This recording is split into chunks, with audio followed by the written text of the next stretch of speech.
혹시 시편 143편이라고 들어보셨나요? 언뜻 보면 그냥 평범한 탄식시 같지만 사실 그 안에는 신학의 역사를 뒤바꾼 엄청난 아이디어가 숨어 있습니다. 오늘 그걸 한번 제대로 파헤쳐보죠. 이 구절 좀 보세요. 와, 정말 처절한 절망감이 느껴지지 않으세요? 이게 수천 년 전에 쓰인 글인데도 꼭 오늘 우리 마음속 가장 깊은 어둠을 그대로 옮겨놓은 것 같죠? 바로 이 깊은 절망에서부터 오늘 이야기는 시작됩니다. 자, 그래서 오늘 우리는 이 절망적인 기도에서 출발해서 이게 어떻게 엄청난 희망의 근거가 되는지를 5단계로 따라가 볼 거예요. 절망 속에서 피어나는 희망의 역설로 시작해서 핵심 개념인 하나님의 의의가 대체 뭔지, 그리고 이게 사도 바울을 통해 어떻게 재해석돼서 완전히 새로운 시대에 대한 비전으로까지 이어지는지 그 여정을 함께 떠나보시죠. 그럼 본격적으로 시편 143편이 던지는 핵심적인 딜레마, 바로 의롭지 못한 자의 희망에 대해 이야기해보겠습니다. 모든 논의는 바로 이 구절에서 시작됩니다. 도움을 구하는 기도를 하면서 주 앞에서는 의로운 인생이 아무도 없다고 충격적인 고백을 하는 거예요. 이게 바로 엄청난 신학적 역설을 만들어내는 지점이죠. 그러게요. 만약에 우리 중에 의로운 사람이 단 한 명도 없다면 우리는 도대체 무슨 자격으로, 뭘 근거로 구원을 바랄 수 있을까요?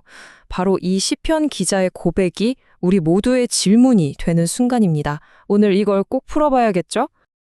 자, 이 거대한 딜레마를 풀 열쇠가 있습니다. 그건 바로 의로움이라는 단어를 우리가 아는 것과는 전혀 다르게 이해하는 데에 있어요. 우리가 흔히 생각하는 그 도덕적인 의로움과는 개념이 완전히 다릅니다. 여기서 의라는 단어의 정의가 판을 완전히 바꿉니다. 하나님의 의는요, 인간의 도덕적인 완벽함이 아니에요. 그게 아니라 하나님이 스스로 하신 약속, 그 언약을 절대로 어기지 않는 신실함, 그 자체를 뜻하는 겁니다. 보세요. 초점이 인간의 행동에서 하나님의 성품으로 확 바뀌어버리죠. 자, 이렇게 나란히 놓고 보면 차이가 확 들어오죠? 인간의 의로움이라는 건 결국 우리 행동에 달려 있으니까 늘 불안하고 부족할 수밖에 없잖아요. 근데 하나님의 의는 그분의 변치 않는 약속, 그 신실함에 기반하기 때문에 흔들림이 없고 절대적이라는 거죠. 이걸 가장 잘 보여주는 예가 바로 그 유명한 다윗 언약입니다. 하나님이 다윗 왕한테 약속을 하셨어요. 네 왕위는 영원할 것이다. 근데 이게 다윗이 완벽해서가 아니었어요. 약속을 하신 하나님 스스로가 신실하시기 때문에 그 약속을 지키시는 거죠. 즉, 하나님의 의, 그분의 신실함이 이 약속의 보증수표였던 셈입니다. 시편 기자가 그 칠흑 같은 절망 속에서 붙잡았던 희망의 근거가 바로 이것이었던 겁니다. 자, 이제부터가 정말 하이라이트입니다.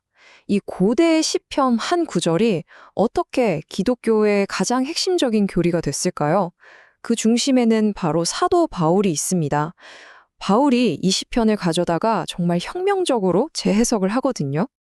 네, 맞습니다. 바울 신학의 심장이라고 할 수 있는 이신칭의, 즉 오직 믿음으로 의롭게 된다는 교리가 놀랍게도 바로 시편 143편 2절, 주 앞에서는 의로운 인생이 아무도 없다는 이 고백 위에 세워졌습니다. 바울은 로마서나 갈라디아서에서 이 구절을 그대로 인용하면서 자기 주장을 펼쳐나가요. 바울의 논리는 정말 간단하고 명쾌해요. 한번 따라와 보세요. 첫째, 시편 기자가 말했듯 의로운 인간은 아무도 없다. 둘째, 그렇다면 율법을 다 지키는 행위로 구원받는 건 불가능하다. 셋째, 그럼 희망은 어디에 있냐? 우리 행동이 아니라 약속을 지키시는 하나님의 신실하심, 즉 그분의 의에만 있다. 마지막 넷째, 이 하나님의 신실하심을 우리가 받아들이는 방법은 바로 믿음이다. 어때요? 정말 논리적이지 않나요?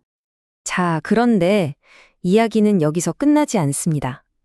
시편 143편의 메시지는 한 사람의 구원 문제를 넘어서 이 세상 전체가 어떻게 회복될 것인가 하는 거대한 비전으로까지 나아갑니다.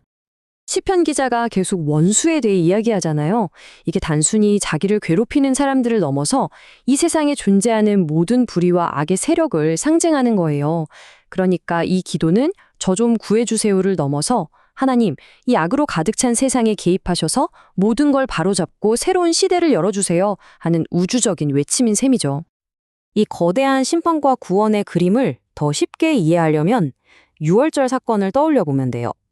하나님의 심판이 임할 때 마치 그 유월절 밤처럼 운명이 두 갈래로 나뉜다는 거죠. 먼저 악의 세력들. 이들에게는요, 6월절 밤에 이집트의 모든 장자들이 겪었던 것처럼 피할 수 없는 아주 신속하고 철저한 심판이 임하게 됩니다. 하지만 하나님의 신실한 약속을 믿는 사람들은 달라요. 자기 공로가 아니라요. 마치 문설주에 바른 어린 양의 피가 이스라엘 백성을 지켜줬던 것처럼 하나님의 그 변치 않는 언약이 안전한 피난처가 되어서 심판을 그냥 지나가게 만드는 거죠. 그리고 이 기도가 궁극적으로 바라는 세상이 바로 이 구절에 담겨 있습니다. 주의 선한 영이 나를 평탄한 땅으로 인도하소서.